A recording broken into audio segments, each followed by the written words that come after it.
எனக்கு ஒரு மாத காலமாக ஒரே பயம், ஒரே பதட்டம், வியாதி இருக்குது இல்லையான்னு மட்டும் எனக்கு தெரியாது. ஆனால் ஒரு பயம், மருந்தத்தை பற்றி எனக்கு பயம். நடந்தால் கஷ்டமாக இருக்கும், சோர்வாக தெரியும். ஆனாலும் நான் ஜெபிப்பேன், சிறு வயதுலேருந்து நான் ஜெபிப்பேன், ஆலயத்துக்கெல்லாம் போக வருவேன், குடும்ப ஜெபமும் பண்ணுவோம். ஆனாலும் எனக்குள்ள ஒரு சோதனை அந்த மாதிரி ரொம்ப கஷ்டமாக இருந்துச்சு. ஜான்வரி லாஸ்ட்டில் அப்போ வந்து யாரும் ஒயிட் ட்ரெஸ் போட்டாலும் எனக்குள்ள அந்த ஒரு உணர்வு, ஒயிட் ட்ரெஸ் போட்டுட்டு இது மாதிரி ஆலயம் நடத்துகிறாங்கன்னு சொன்னால் அவங்கள்ட்ட போய் தான் உதவி கேட்பேன். எனக்காக ஜெபம் பண்ணுங்க, என் இருக்கு பயன் போகணும்னு சொல்லி அந்த மாதிரி நிறைய பாஸ்டர்கிட்ட சொல்லியிருக்கிறேன். அப்புறம் நாங்கள் டவுனுக்கு வந்தாக்கா வந்து டவுன் சர்ச்சுக்கிட்ட ஜெபம் பண்ணிட்டு காணிக்கு போட்டு பழக்கம்.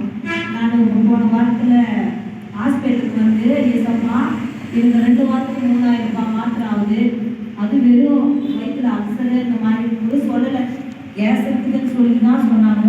ஆனால் 2 வாரத்துக்கு 3000 ரூபாய் 4000 ரூபாய் மாத்திரம் வருது. பிரச்சனை ஒன்றும் இல்லை. ஆனால் எனக்குள்ள ஒரே சோர்வு, ஒரு பயம், ஒரு பதட்டம், ஒரு வேலை செஞ்சுட்டா மயக்கம் அப்படிதான் கீழே விழுந்துருவேன். அந்த மாதிரி நேரத்தில் நம்ம ஜெபம் பண்ணிட்டு போகலாம் அது சொல்லி நான் டவுன் சர்ச்சுக்கிட்ட வந்து மேலே போயிட்டு ஜெபம் பண்ணேன்.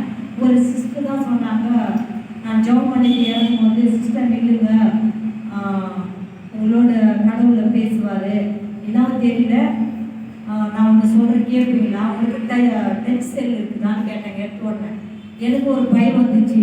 எடுத்து உடனே எதுவுமே பேசாத டச் செல் கேட்குறாங்கன்னு சொல்லி என் பர்ஸில் இருக்குது, ஆனால் நான் இருக்குதுன்னு சொல்லலை. அதான் உண்மை, டச் செல் இருக்குது. திடீர்னு கேட்டாங்களேன்னு சொல்லி அதை நான் மட்டும்தான் வந்து என் வீட்டுக்கார் வரல.